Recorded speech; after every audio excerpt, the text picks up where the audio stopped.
네, 오늘 누가복음 9장에 있는 말씀은 예수님께서 12제자를 이제 훈련시키는 모습이라고 봐야 되겠죠.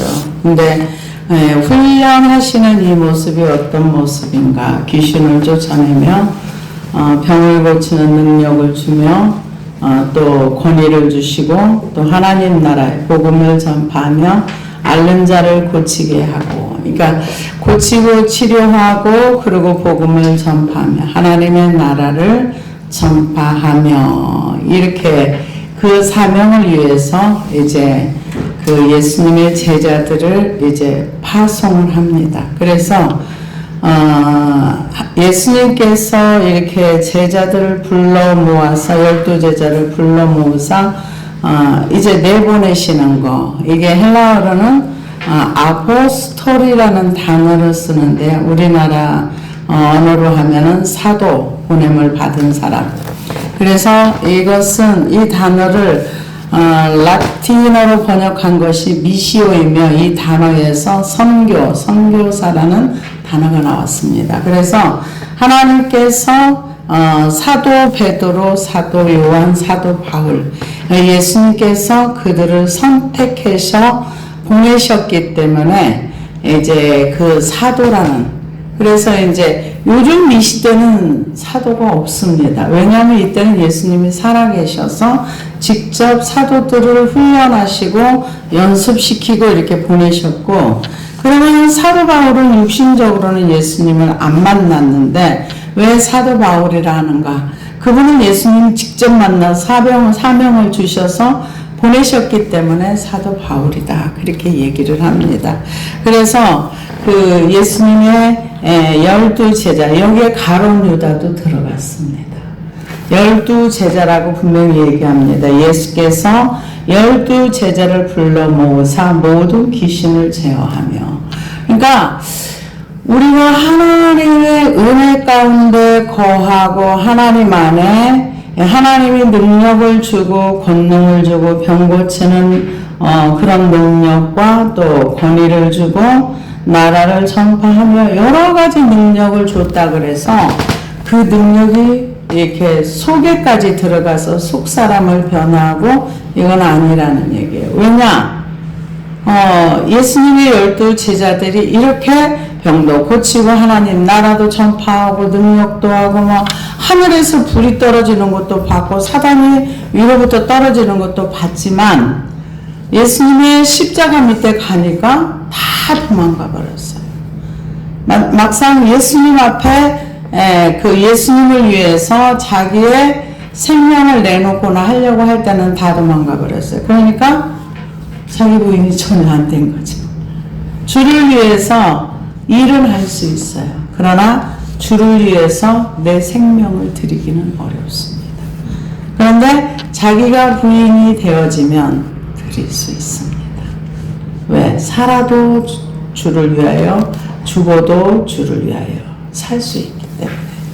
그래서 우리가 이 내용을 보면은 12제자를 불러 모아서 귀신을 제어하며 병을 고치며, 이거는 인간의 것이 아니라는 거예요.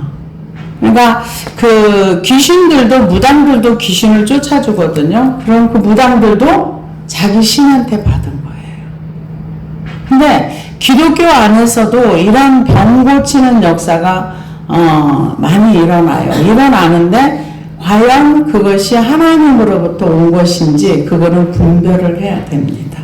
근데 많은 역사들이 일어나요. 저쪽에 그 아프리카의 어떤 그 이름을 잊어버렸는데 그분 이제 이 땅 사람은 아니신데 그 후계자가 다시 이어받아 가지고 거기는 이렇게 그 축사 이런 걸 많이 하는데, 그 젊은 청년인데 그 사람 지금 20대인가 30대 초반인가, 아무튼 그 사람도 그 스승의 제자처럼 똑같은 엄청난 역사가 일어났는데, 이제 그런 역사가 일어났다 그래서 그게 자기 부인이 되는 게 아니라는 거. 여기 예수님이 이런 그 능력을 줬다, 권위를 줬다, 병 고치는 능력, 귀신을 제어하는 능력이 하늘 것이라는 거죠. 그래서 인간에게 나올 수 있는 어떤 그런 것이 아니라는 거죠. 그러니까 이 무당들도 병을 고치고 이렇게 뭐 이렇게 붕 뜨는 그걸 보고 뭐라 그러죠?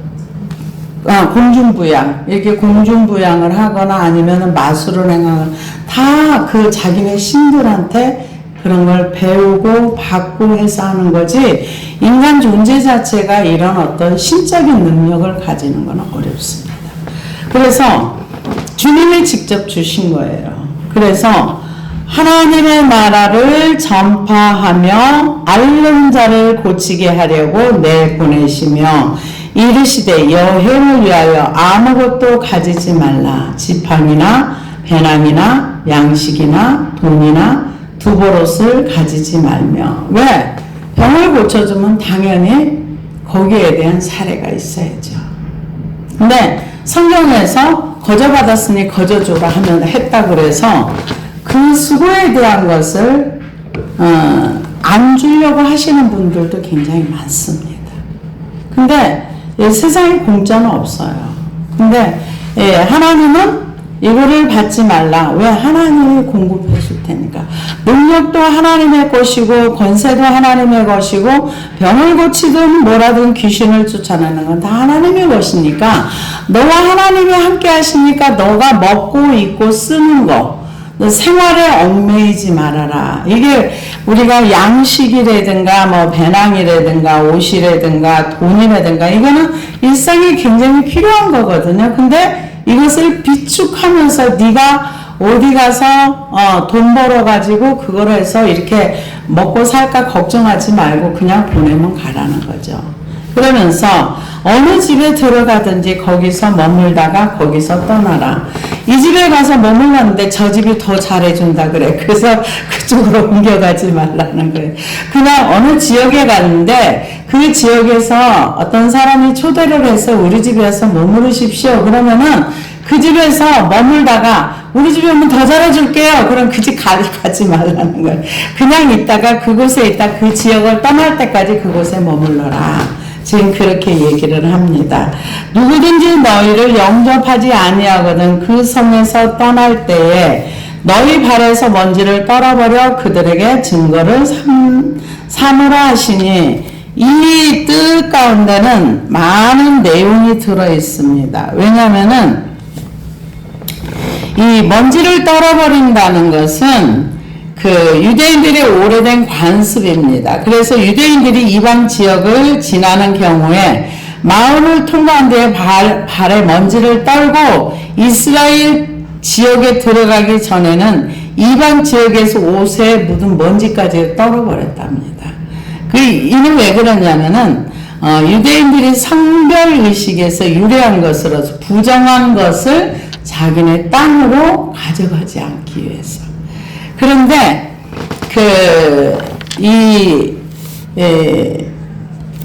사람들에게 병도 고쳐주고 복음도 전하고 하는데 영접하지 받아들이지 않아. 그런 경우는 먼지를 떨어버린다는 것은 너네들은 메시지를 거부했어. 하나님이 심판이 임할 거야 라는 선언도 됩니다. 근데 실제로 사도 바울 선생님도 사도행전 13장 50절 51절에 보면은 바울과 바나바가 비시디아 안디옥의 유대인 지역에 주의 일을 하는 도중 유대인들로부터 방해를 받았을 때 발에 먼지를 떨어버리고 갔습니다. 너희 피에 나는 깨끗하다. 이러고 떠나갔던 것을 볼 수 있습니다. 그래서 하나님의 나라를 전파하고 병을 고쳐주고 이런 역사가 일어나도 너희들을 영접하지 않을 수도 있어. 모든 사람이 다 환영해 주는 건 아니야. 제자들에게 그것을 이제 알려주는 것입니다. 그래서 먼지를 떨어버려 그들에게 증거를 삼으라 하시니 제자들이 나가 각 마을에 두루 다니며 곳곳에 복음을 전하며 병을 고치더라. 여기에 여러분 가룟유다 들어있습니다. 같이 제자들과 똑같이 했어요. 그래서 우리는 병을 고쳤다 그래서 그 사람이 주님과 관계성 있고 주님을 사랑한다고 생각하면 안 됩니다. 하나님의 능력이 임하면 그 사람 개인과 상관없이 얼마든지 그 일을 할 수 있습니다. 왜? 능력이 개인의 소유가 안 되거든요. 하나님의 능력을 내 마음대로 내 뜻대로 그렇게 못해요. 그러니까 하나님께서는 지금 병든 사람을 고치고 치유하는 것도 하나님 나라의 일이지만 제자들을 훈련시키는 목적도 있는 거예요. 너네들이 이렇게 기도하면 병도 나을 수가 있고 하나님 나라를 전파하면 받아들이는 사람도 있고 안 받아들이는 사람도 있어. 그럴 때 낙심하지 마라. 왜? 사람들은 그럴 수 있다. 아무리 권위를 가지고 능력을 가지고 권세를 가지고 엄청난 것을 가지고 있다 할지라도 복음을 안 받아들일 수 있어. 지금 그 제자들을 훈련합니다. 그래서 제자들이 나가 각각 각 마을에 두루 다니며 곳곳에 복음을 전하며 병을 고치더라. 번동한 헤롯이 모든 일을 듣고 심히 당황하니 이는 어떤 사람이 요한이 죽은 자 가운데서 살아났다고도 하며 어떤 사람은 엘리야가 나타났다고도 하며 어떤 사람은 옛 선지자 한 사람이 다시 살아났다고도 함이라. 헤롯이 이르되 요한은 내가 목을 베었거늘 이제 이런 일이 들리니 이 사람이 누군가 하며 그를 보고자 하더라. 이 본동왕 헤롯은 그 헤롯 왕이 아니라 영주였음을 뜻합니다. 그는 BC 4세기 AD 39년까지 갈릴리와 베레아의 본동왕이었는데 그 지역에서 예수님의 사역이 펼쳐진 중심지였습니다. 그래서 이 헤롯이 굉장히 예수님을 보고 싶어 했어요. 호기심 때문에 그런 게 아니라 죽이려고 했던 거죠. 왜냐하면은 굉장히 만나고 싶어 했었어요. 근데 만났어요. 어디에서? 예수님의 십자가를 지시기 전에. 그래서 예수님을 처형하는데 한몫했죠. 그 세례요한 자기가 목 잘라 죽였다고 얘기하잖아요. 내가 목을 베었거늘. 그러니까 이런 선지자들이나 이런 사람들이 참 불편한 거예요.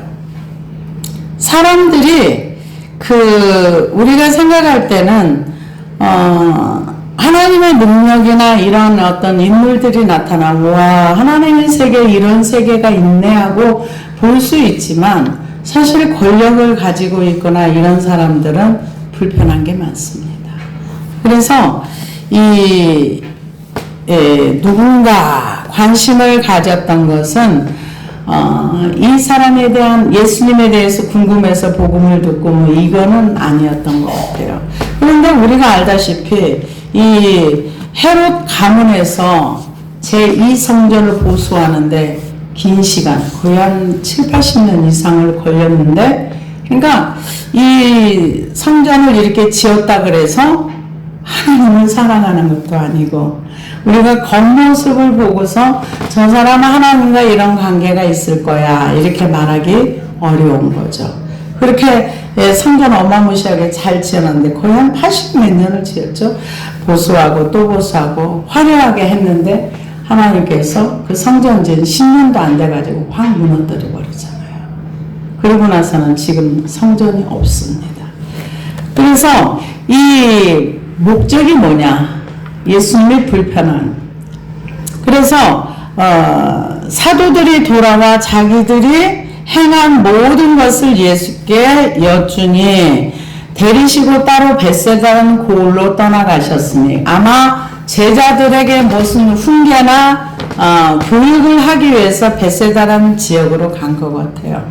근데 이제 예수님을 통해서 고칠 수 없는 그 제자들을 통해서 예수님을 통해서 귀신병 못 고치잖아요. 그 들어가면 어떻게 고쳐요? 못 고쳐요. 그 귀신 들리고 앓는 자들 또 병든 자들 뭐 여러 가지 병이 얼마나 많아요. 지금 뭐 우리나라도 의료 쪽으로 대단해가지고 외국에서도 많이 오고 그러더라고요. 그러면 예약이 몇 년 동안 밀려있는 건 기본이랍니다. 뭐 서울대학교 같은 데는 한 몇 년 예약을 해도 뭐 그렇게 기다려야 된다 이렇게 얘기를 하는 것도 들어봤습니다. 그래서 떠나서 고을로 떠나가셨으나 우리가 알고 따라왔거늘 예수께서 그들을 영접하사 하나님 나라의 일을 이야기하시며 병 고칠 자들을 고치시더라. 사람들의 중심에는 이거예요. 내 몸에 병든 거, 나의 필요. 이게 굉장히 중요한 거죠. 그래서 예수님을 따라다니는 거예요. 그래서 고쳐주셨습니다. 날이 저물어 가매 12사도가 나와 여짜오되 무리를 보내어 두루 마을과 촌으로 가서 유하며 먹을 것을 얻게 하소서. 우리가 있는 여기는 빈들입니다.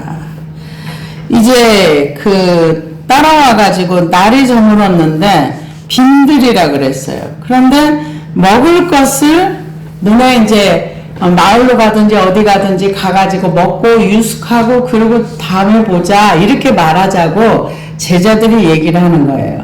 그러니까 12사다가 나와야 돼. 무리를 보내어 두루 마을과 촌으로 가서 유하며 그 마을에 유하면서 머물면서 먹을 것을 얻게 하소서. 우리가 있는 여기는 빈들입니다.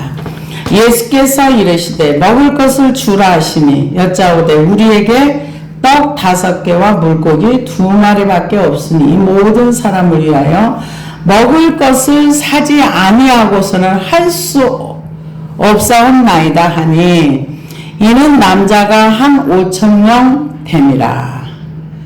제자들에게 이르시되 때를 지어 한 50명씩 앉히라 하시니 제자들이 이렇게 하여 다 앉힌 후에 예수께서 떡 5개와 물고기 2마리를 가지사 하늘을 우러러 축사하시고 떼어 제자들에게 주어 무리에게 나누어 주게 하시니 먹고 다 배불리 먹었더라. 그 남은 조각은 12바구니에 거두니라.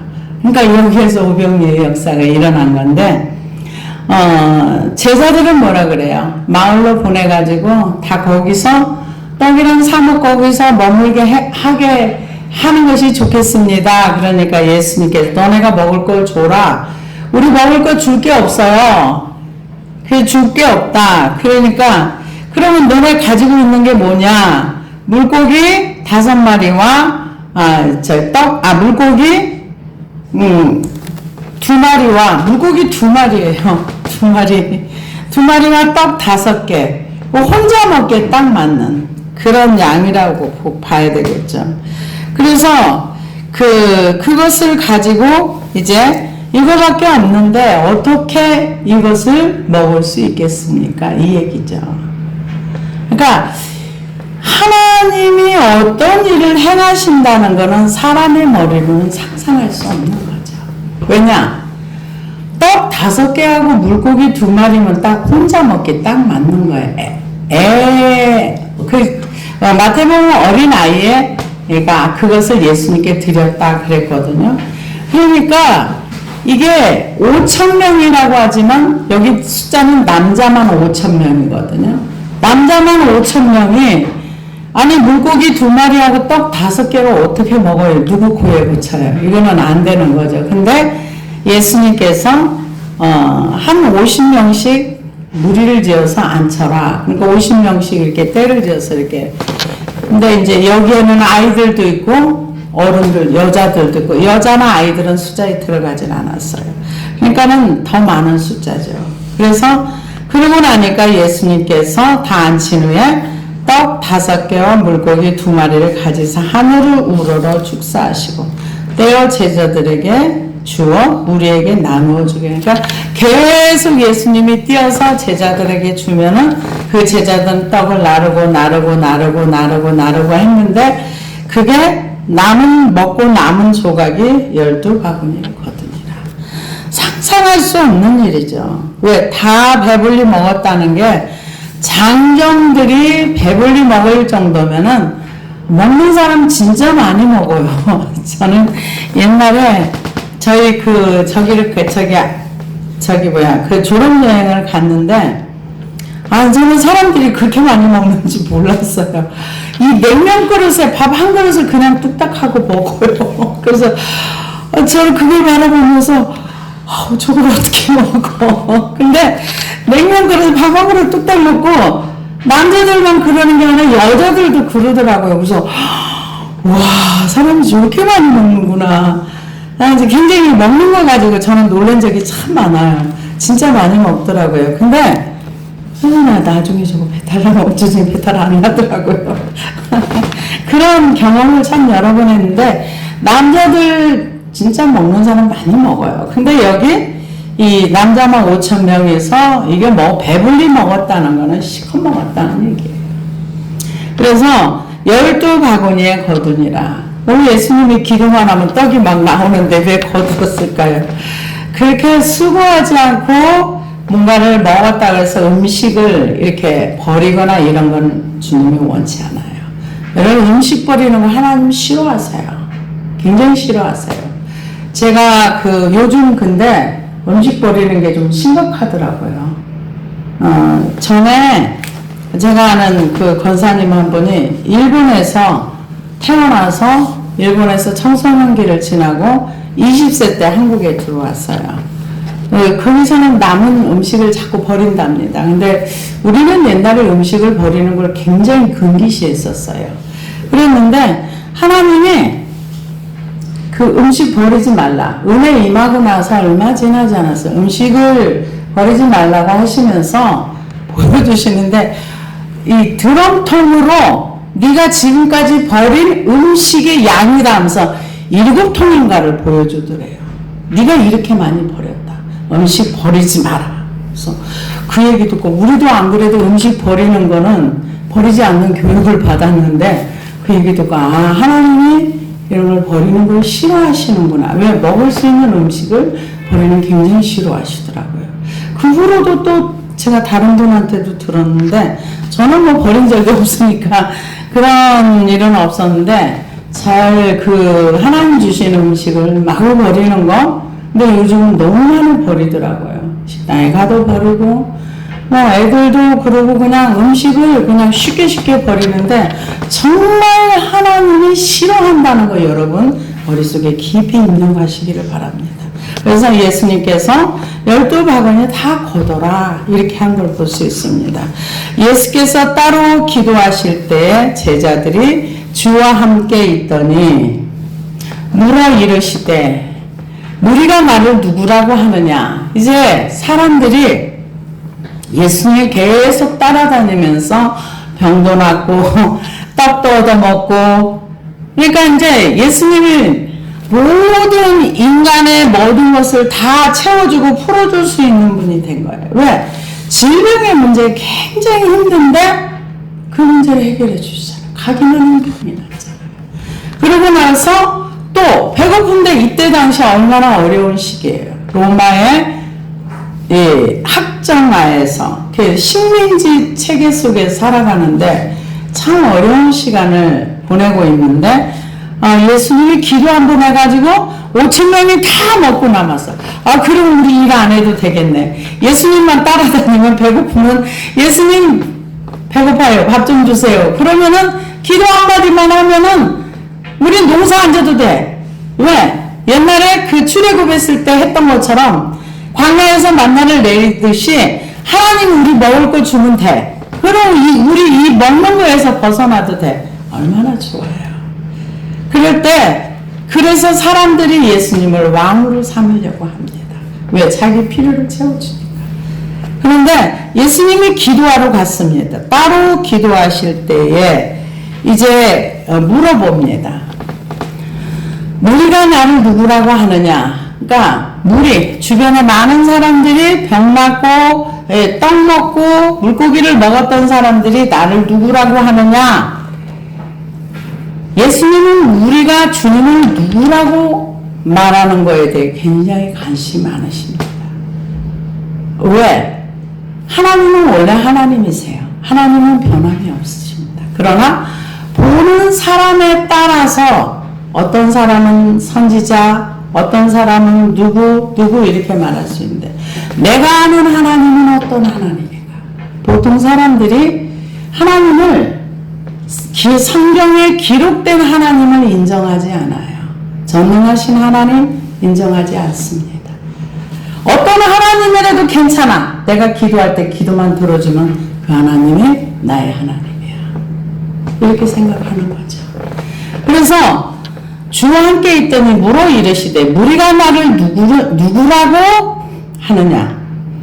대답하되 이르시되 세례 요한이라고. 왜 세례 요한 못 베어 주겠다고 하잖아요. 근데 헤롯이 뭐라 그래요? 세례 요한이 다시 살아났나? 아니면 선지자가 살아났나? 이런 생각을 했기 때문에 얘기합니다. 세례 요한이라 하고 더러는 엘리야라 하고 더러는 옛 선지자 중에 한 사람이 살아났다 하나이다. 헤롯의 신관이나 예수님을 바라보는 사람이나 일반 사람이 예수님을 메시아로 보지 않았어요. 뭘로 봤느냐? 지금 똑같이 나옵니다. 헤롯이 봤던 것처럼 엘리야나 옛 선지자 중에 한 사람이나 아니면 세례 요한이 죽었다 살아났다 이렇게 인식을 한 거예요. 그래서 하나이다. 이제 무리들의 헤롯의 예수님을 보는 거나 일반 사람들이나 똑같이 이런 말이 다 퍼졌던 거예요. 그랬을 때 예수님의 관심은 누구에게 관심이 있느냐? 제자들에게. 예수께서 이르시되 너희는 나를 누구라 하느냐? 베드로가 대답하여 이르되 하나님의 그리스도시니이다 하니. 마태복음 16장에서는 뭐라 그래요? 베드로가 주는 그리스도시요 하나님의 살아계신 아들입니다. 마태복음 16장 16절에 이렇게 얘기를 했습니다. 그리고 마가는 뭐라 그러는? 주는 그리스도시니이다. 요한은 주는 나의 하나님의 거룩하신 자입니다. 이렇게 얘기를 했습니다. 그래서 여기에서 그리스도라는 얘기는 호 크리스토스는 기름 부음을 받은 자, 즉 메시아라는 것을 뜻한다 하는 고백을 했습니다. 그래서 그리스도인이다 하니 경고하사 이 말을 아무에게도 이르지 말라 하시고. 왜? 예수님이 메시아인 줄 알면은 사역을 예수님의 그 정하신 시간 전에 예수님을 죽일 수가 있기 때문에 하나님의 시간이 있는 거예요. 우리는 우리의 시간으로 살지 않습니다. 하나님의 시간으로 삽니다. 그래서 아무한테도 말하지 말라. 왜? 예수님이 인재 제자들 모으시고 제자들을 훈련시키시고. 왜?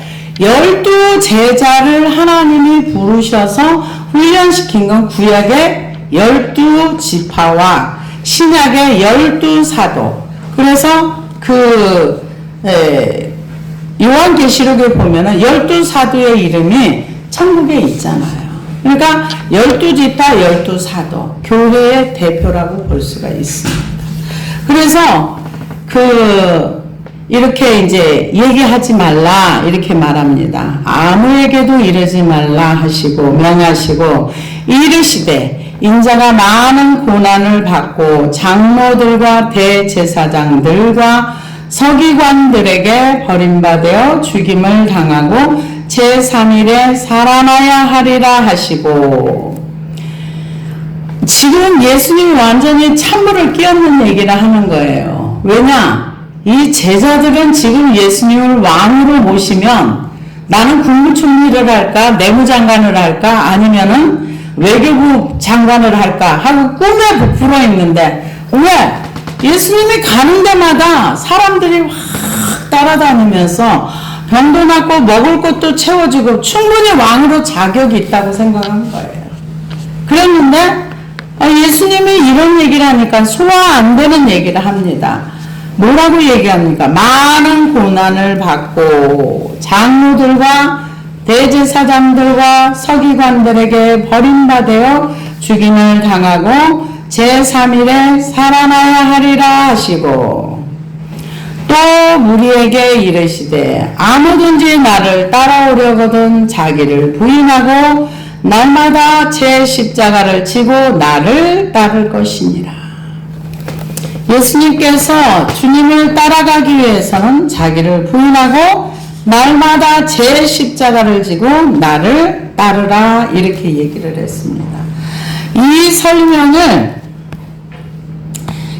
영국에 계시는 존 메가더 목사님이 이렇게 표현을 하더라고요. 뭐라고 얘기하냐면은 요즘 현대에는 많은 사람들이 자기를 부인하고, 그러니까 자기를 부인한다는 것은 그분은 이렇게 표현하더라고요. 나 자신에 대해서 나는 옳지 않고 주님이 옳습니다. 이게 자기 부인이다. 그러니까 하나님은 옳고 나는 옳지 않습니다. 그런데 요즘 수많은 번영신학이 들어와서 예수 그리스도는 원하지 않습니다. 예수님이 가지고 있는 상품만 주세요. 뭐 이런다 그러더라고요. 예수님이 가지고 있는 상품, 돈, 또 건강, 천사가 도와주는 거, 또 나의 번영, 이거만 주세요. 주님이 가지고 있는 상품만 내게 주시고 나에게 아무것도 요구하지 마세요. 이게 번영신학이라 이렇게 얘기를 하면서, 전에는 번영신학이 1, 2%였다면 지금은 90 몇 %다 이렇게 얘기를 하더라고요. 그러면서 이 자기를 부인하고 좁은 문을 들어가고 자기 십자가를 지고 주님을 따르는 사람이 없습니다 이렇게 얘기를 하더라고요. 근데 그러면서 예수님을 통해서 영광을 받고 싶고, 예수님을 통해서 물질의 부유를 원하고, 예수님을 통해서 땅의 것을 얻기를 원하지, 예수님은 옳고 나는 옳지 않습니다, 이걸 하는 사람이 거의 없습니다 이렇게 얘기를 하는 것을 들어봤습니다. 그래서 성경에서 아무든지 나를 따라오려거든 자기를 부인하고, 이게 자기 부인이요 그리 쉽지 않습니다. 왜? 내가 어떤 존재라는 게 발견이 돼야 자기가 부인할 수 있거든요. 구약에 다윗은 자기의 죄가 내 죄가 내 눈앞에 있나이다. 다윗은 자기의 죄를 볼 수 있는 눈이 있었어요. 그래서 그 죄를 가지고 하나님 앞에 통곡을 하면서 울면서 하나님 앞에 많은 기도를 했어요. 그런데 구약에 많은 사람이 그랬는가? 그렇지는 않아요. 그래서 존 메가더 목사님한테 누가 이런 질문을 했답니다. 가톨릭 성도들이 천국 갑니까? 이러고 물어봤대요. 그래서 이 목사님이 하는 얘기가, 그러면은 제가 묻겠습니다. 기독교인들은 다 천국 갑니까? 기독교인들은 교회만 나가면 다 천국 갑니까? 그렇게 말하면 안 되죠.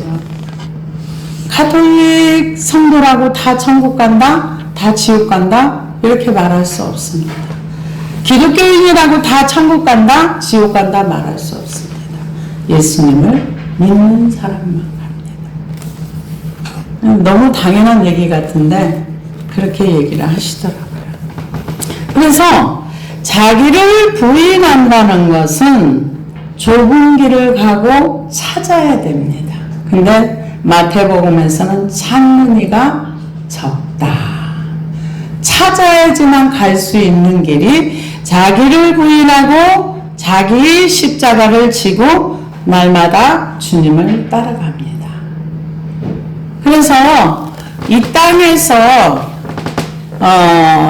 주님을 따르지 않은 사람들은 천상까지 따라가기가 어려워요.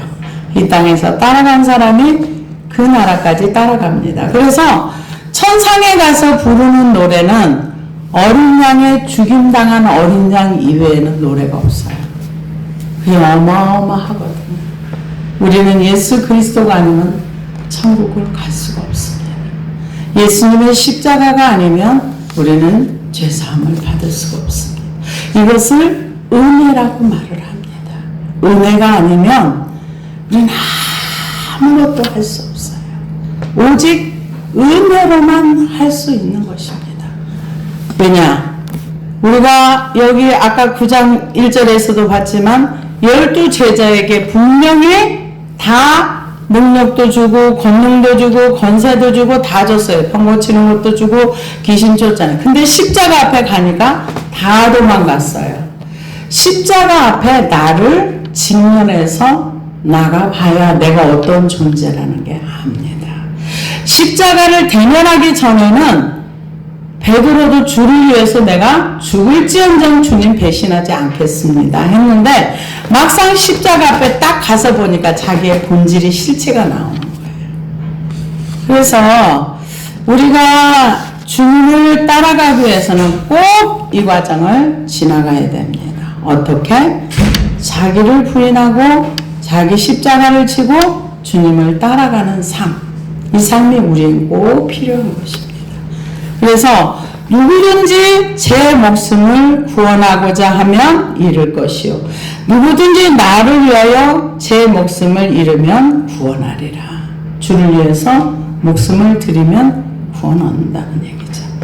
만일 사람이 온 천하를 얻고도 자기를 잃든지 빼앗기든지 하면 무엇이 유익하리요? 누구든지 나와 내 말을 부끄러워하면 자기와 아버지의 거룩한 천사들의 영광으로 올 때 그 사람을 부끄러워해요. 이거는 우리의 삶을 얘기합니다. 우리가 이 땅에 살아가면서 내 삶 속에서 하나님을 인정하면 하나님도 천사들 앞에서 나를 인정해주고 내 삶 속에서 하나님을 부인하는 삶을 살면 하나님 앞에서 우리를 모른 척한다 이 얘기예요. 내가 참으로 너희에게 이르노니 여기 서 있는 사람 중에 죽기 전에 하나님의 나라를 볼 자들도 있느니라. 하나님의 나라는 눈에 보이게 오는 것은 아닙니다. 하나님의 나라를 볼 자들, 예수 그리스도의 영광의 나라라고 볼 수 있겠죠. 그래서 우리가 이 땅에서의 삶에 주님을 인정하는 삶을 살아가는가. 내 범사의 여호와라 인정하라. 그리하면 내 길을 지도하시리라.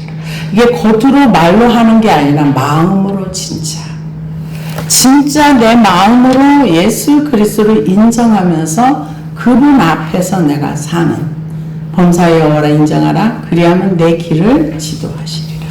했던 것처럼 하나님의 그 면전에 살면서 매사에 그분을 인정하는 삶을 살면 하나님이 우리를 부끄러워하지 않는다는 거죠. 근데 우리가 하나님을 부끄러워하면 누구든지 나와 내 말을 부끄러워하면 인자도 자기 아버지의 거룩한 천사들의 영광으로 올 때 그 사람을 부끄러워하리라. 내가 행한 대로 갚아주겠다는 거죠. 내가 주님을 인정하고 살면 하나님이 나를 하나님 앞에 섰을 때 인정해주고 내가 하나님을 인정하지 않으면 하나님도 나를 인정하지 않겠다. 그 얘기입니다.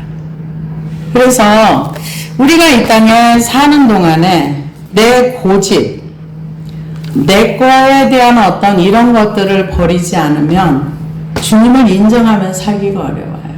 왜 사람들이 많은 시간을 들여서 자기 얘기를 합니까? 자기를 인정해달라는 거거든요. 자기 얘기를 계속하는 이유는 나는 이런 사람이야. 나 좀 인정해줘. 그 얘기거든요. 근데 주님은 아니야. 너를 인정받으려고 하지 말고 네가 나를 먼저 인정해. 그럼 나도 너를 인정해줄게. 그 얘기를 우리에게 전달하고 있습니다. 기도하시겠습니다.